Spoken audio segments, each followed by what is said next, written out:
మన జన్మభూమి బంగారు భూమి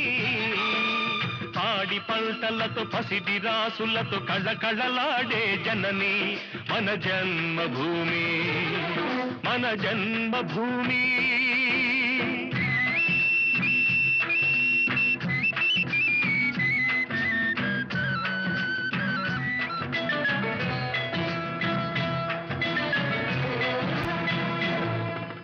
రైతు లేనిదే రాజ్యం లేదని రైతు లేనిదే రాజ్యం లేదని ఎద్దుల గంటలు మ్రోగినప్పుడే నీలాకాశం నుదిటిన తిలకం నిండుగా దిద్దుకుంటుంది రైతు పాదమే